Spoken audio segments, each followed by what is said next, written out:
Erupsi Gunung Semeru kembali terjadi pada Senin pagi. Warga desa Supit Urang, Kecamatan Pronojiwo panik dan meninggalkan rumah mencari tempat aman. Gumpalan asap tebal, saudara, seperti gejala awal erupsi pada Sabtu petang yang membuat warga segera berhamburan.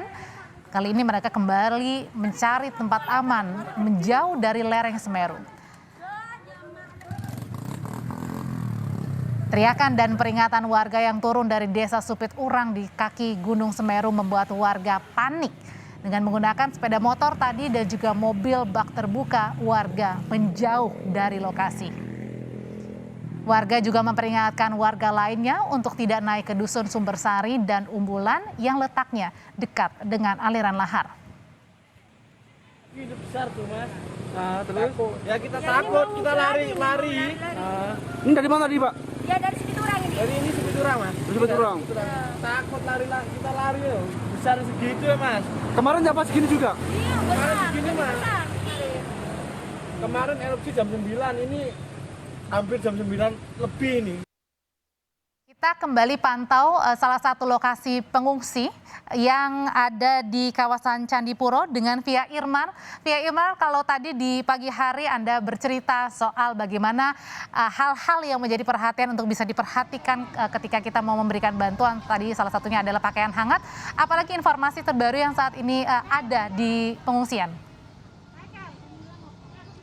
Ya, Audrey, berdasarkan pantauan yang kami lakukan bahwa sejak pukul 10 pagi tadi ada beberapa pengungsi dari Dusun Sumberwulu Tengah dan juga Dusun Kamar Kajang yang dievakuasi ke posko bantuan yang berada di Desa Sumberwulu, Kecamatan Candipuro, di mana diketahui bahwa kedua dusun tersebut saat ini menjadi daerah rawan karena memiliki jalur atau dilewati lahar panas, sehingga sangat mengkhawatirkan atau sangat rawan jika para pengungsi atau warga ini tetap tinggal di rumah mereka yang berada di kedua dusun tersebut, yaitu di Dusun Sumberwulu Tengah dan juga Dusun Kamar Kajang. Oleh karena itulah para petugas mengevakuasi para warga tersebut menuju ke posko bantuan yang ada di sini. Memang tidak seluruh warga dievakuasi di posko bantuan yang berada di Desa Sumberwulu, ada juga yang dievakuasi ke posko bantuan yang berada di Desa Penanggal. Namun ada juga beberapa warga yang memilih untuk mengungsi ke rumah sanak keluarganya yang berada di luar Desa Sumberwulu. Nah, untuk mengetahui bagaimana kondisi terbaru terkait tentang pengungsi yang saat ini sedang mengungsi di posko bantuan tempat saya melaporkan saat ini, saya akan mengajak Anda, Audrey, dan juga saudara untuk melihat secara lebih dekat bahwa saat ini pengungsi yang ada di posko bantuan Desa Sumberwulu didominasi oleh anak-anak, lanjut usia, kemudian juga ada ibu-ibu. Nah, seperti inilah mereka baru saja makan siang, di mana makan siang ini mereka dapatkan dari dapur umum yang ada di posko bantuan ini. Ada 3 dapur umum yang disediakan, di mana dalam setiap kali permakanan disediakan sebanyak 2.000 porsi makanan untuk disalurkan ke warga terdampak erupsi Gunung Semeru. Nah, saya akan mencoba untuk mewawancari salah satu pengungsi yang ada di sini, Audrey dan juga saudara. Assalamualaikum, Ibu, dengan siapa Ibu? Namanya Bu? Dengan Ibu siapa Ibu? Hasana, oke. Bu Nur Hasana, ini tadi mengungsi jam berapa Ibu? Sekitar jam 9. Iya. Bisa diceritakan Ibu seperti apa pada saat itu kejadiannya, lahar itu seperti apa meluncur ke dusun Ibu? Kejadiannya nggak tahu pasti, soalnya cuma dapat isu itu, dapat kabar baru ke sini. Warga-warga langsung ke sini. Kalau boleh tahu dari dusun mana Ibu? Kenapa? Dari dusun mana? Sumberwulu Tengah. Iya, Dusun Sumberwulu Tengah. Ini Ibu mengungsi bersama dengan siapa saja Ibu? Semua keluarga saya semua. Ibu saya, tante saya, bibi saya semuanya ada di sini semua. Anak saya semua. Sebelum mengungsi di sini, Ibu sebelumnya mengungsi di mana Ibu? Ada di rumah. Ada di rumah masing-masing ini semua. Baru kalau ada kabar baru ke sini. Ada kabar baru ke sini. Ini dapat kabarnya itu berapa lama Ibu sebelum benar-benar ada kejadian yang lahar panas? Kalau ada yang ke situ, kalau sudah dikasih kabar disuruh ngungsi baru ke sini semua, baru. Tadi kan Ibu bilang kalau jam 9 ya mengungsi ke sini. Nah, sebelumnya mendapat kabar bahwa terjadi aliran lahar panas itu jam berapa Ibu? Tadi pagi sudah ke sini lagi. Ini kedua kalinya. Tadi pagi ke sini jam 4. Iya, tadi jam 7 pulang lagi. Habis makan semua ada kabar lagi baru ke sini lagi nih. Dapat kabarnya tuh dari siapa Ibu? Ya dari warga juga yang ngontrol ke sana, yang lihat keadaan. Ada tanda-tandakah mungkin peringatan atau kan biasanya ada peringatan dari masjid terdekat untuk mengungsi? Nggak ada, cuma ya sudah tahu kalau ada isu gitu baru ke sini semuanya, lari ke sini. Kenapa Ibu bolak-balik mengungsi Bu? Kan sebelumnya sudah jam 4 subuh itu sudah mendapatkan kabar, kemudian sempat mengungsi ternyata. Terus setelah itu jam 7 kembali lagi. Nah itu kenapa bolak-balik Ibu? Ya tergantung kabar, kalau kabarnya 3 kali ya kesininya 3 kali, tergantung kabar. Tapi kan kalau kita melihat daerahnya Ibu itu cukup rawan Ibu. Cukup rawan. Ibu tahu dong kalau misalnya kembali lagi resikonya seperti apa? Ya kalau masalah resiko itu nggak pasti Mbak, cuman dapat isu tuh kan warga langsung panik, langsung lari ke sini semua. Nah melihat kondisi seperti ini rencananya nanti akan tetap stay di pengungsian atau seperti apa Ibu? Ya lihat keadaan dulu, nanti kalau sudah pasti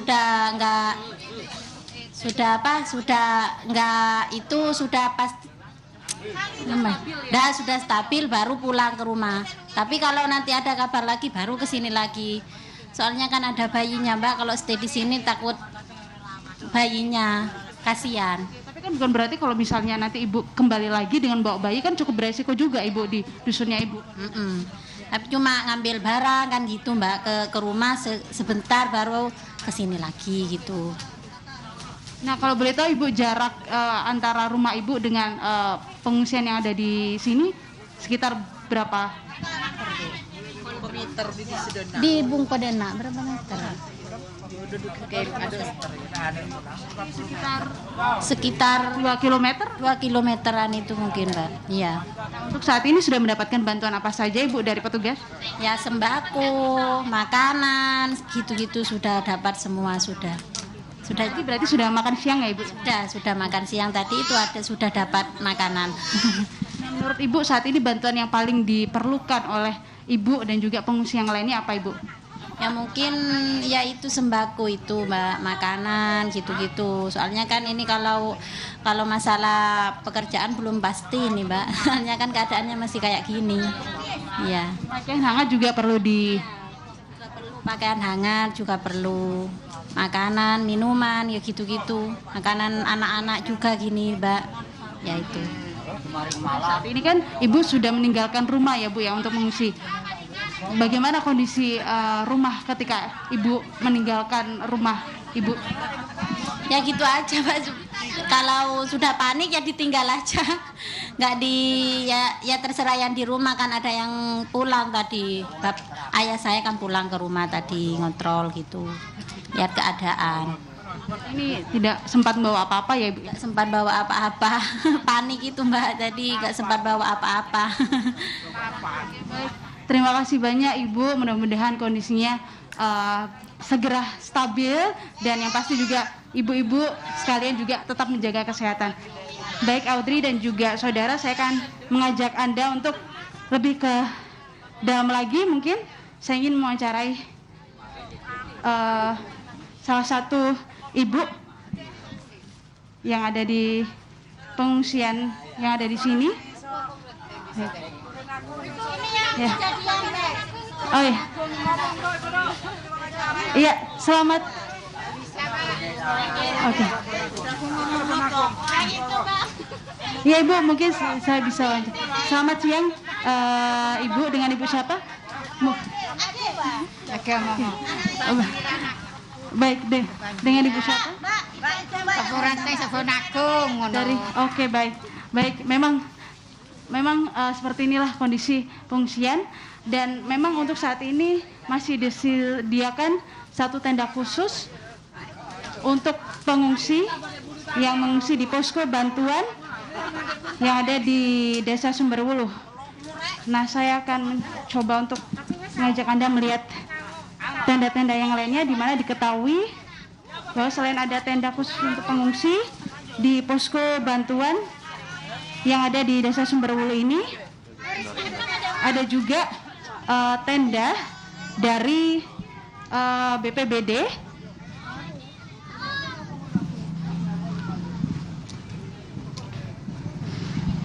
Nah, ini saya akan menunjukkan ada petugas dari BPBD Provinsi Jawa Timur.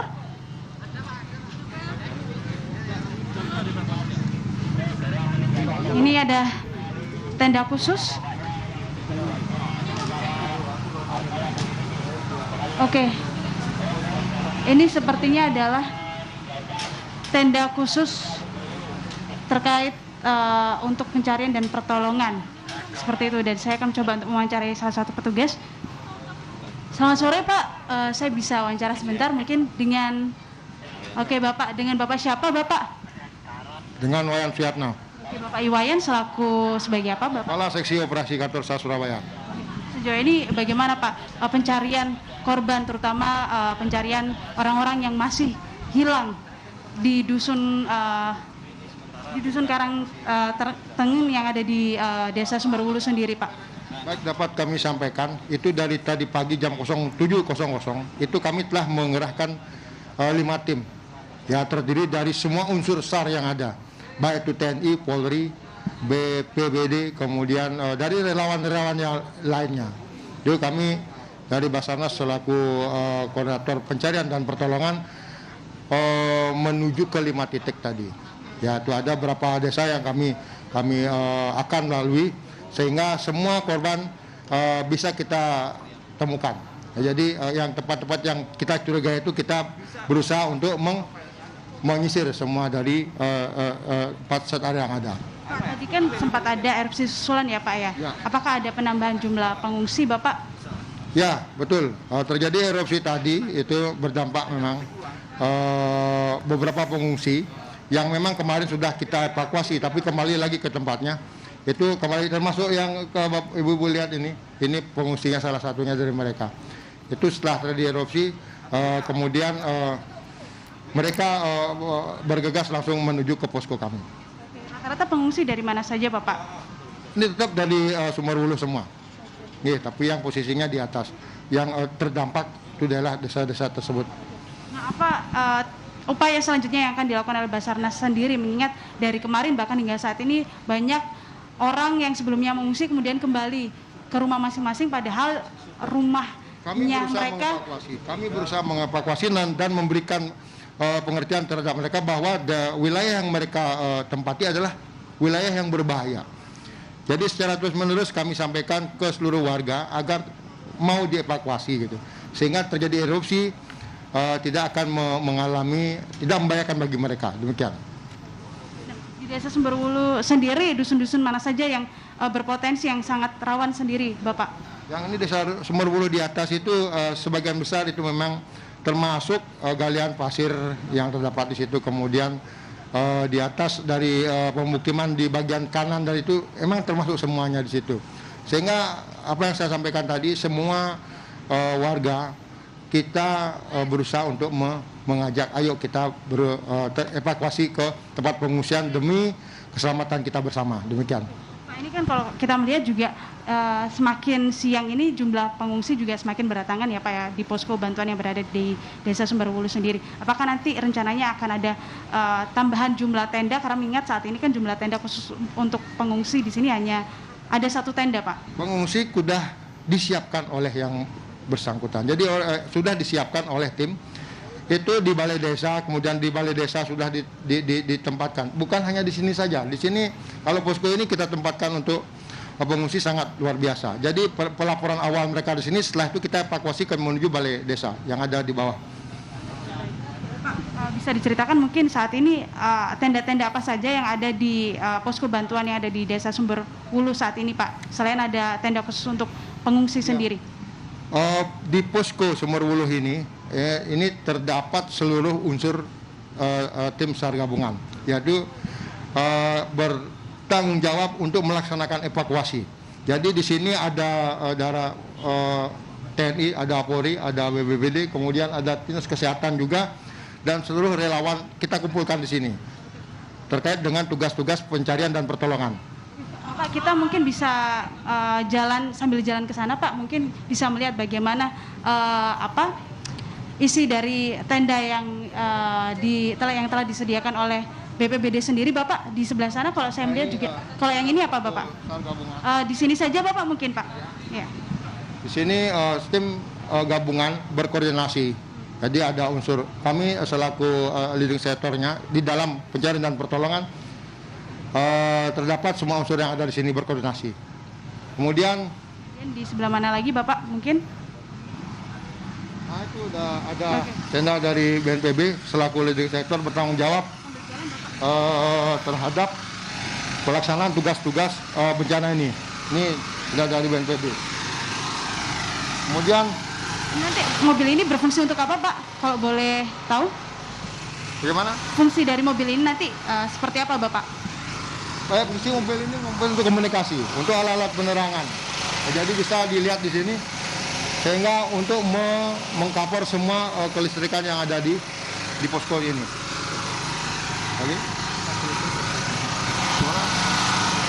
Kemudian selain alat ini ada alat apa lagi yang disediakan oleh BPBD sendiri, Bapak, Nanti, untuk penanganan bencana kali? Kami sampaikan ke masing-masing penanggung jawab ada situ. Nanti biar dijelaskan oleh mereka yang ada di situ. Mari. Baik, Pak, mungkin kita di sini aja karena melihat medan yang tidak memungkinkan untuk kita ke sana. Nah, Pak, selanjutnya sendiri langkah apa yang akan dilakukan oleh BPBD sendiri? Kan kita melihat juga masih ada warga-warga yang di daerah-daerah rawan yang belum dievakuasi. Langkah selanjutnya seperti apa, Bapak? Langkah-langkah Basarnas ya di dalam evakuasi itu tetap kita lakukan antisipasi. Kita seperti yang saya sampaikan tadi, kita ada 5 tim yang terdiri dari seluruh unsur tim gabungan ya. Itu ada unsur TNI, Polri, ada unsur BPBD, kesehatan dan lain-lainnya. Banyak relawan juga yang ada di sini yang jumlahnya hampir 750 orang. Nah, itu tetap kita antisipasi untuk mereka dievakuasi dan berusaha mengevakuasi korban-korban yang belum sempat kita gali. Demikian. Terima kasih banyak, Pak Iwayan. Kita kembali ke Audrey. Oke, satu pertanyaan terakhir, Via. Kalau misalnya tadi, kalau untuk kebutuhan logistik untuk sementara waktu mungkin 1 sampai 2 hari ke depan sudah cukup. Untuk pakaian-pakaian hangat mungkin apakah juga saat ini sudah mulai ada bantuan?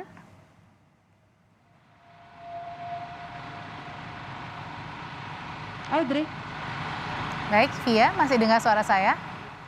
Oke. Ya, masih. Oke, baik. Terima kasih Via Irman melaporkan dari salah satu posko pengungsian. Tadi informasi yang kami bisa dapatkan dari apa yang sudah dibicarakan oleh Via Irman bersama dengan BNPB dan juga termasuk salah satu dari warga yang terdampak erupsi Gunung Semeru adalah yang tadi menjadi catatannya bahwa warga diimbau untuk tidak kembali pulang dulu ke rumah. Bukannya melarang untuk tidak diperbolehkan, tapi karena untuk semata waktu untuk mencegah erupsi kembali terjadi, untuk menyelamatkan jiwa sebanyak mungkin karena keselamatan yang menjadi hal utama daripada harta, makanya untuk sementara waktu warga yang tinggal ini tetap berada di pengungsian dulu, jangan kembali pulang untuk sementara waktu.